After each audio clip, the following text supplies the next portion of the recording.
Imagine holding in your hand a device no bigger than a coin, glowing faintly with the weight of impossibility, and realizing it can do only one thing. Send a single message of exactly 100 words to yourself at any moment in your past. Not a letter to a friend, not a broadcast to the world. Just you, whispering across the gulf of time to a younger version of yourself who has no idea this message is coming. The possibilities crash into your mind like a storm. Do you warn yourself about heartbreak? Do you whisper stock tips, lottery numbers, or the day of a disaster?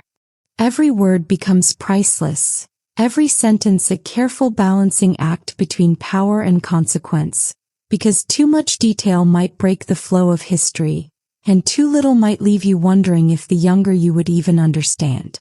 People everywhere would become obsessed with the idea of crafting the perfect message. Psychologists would agonize over how to phrase advice so it actually sticks, while ethicists would debate whether it's moral to tamper with your own timeline. Some would use it for small, intimate changes, telling their childhood self to keep drawing, to be kinder to their parents, to take a different path that leads to a life less haunted.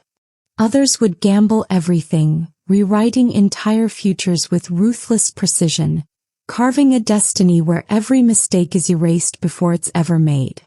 But then the paradoxes would creep in. If you warned your teenage self to avoid a car accident and they did, would you even remember the crash in the first place?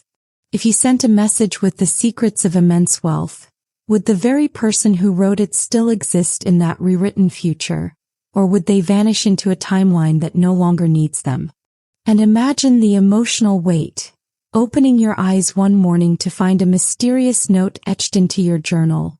Words you never wrote but instantly recognize as your own, older, desperate, wiser. Would you trust it? Or would you think it's a trick, some illusion from your subconscious?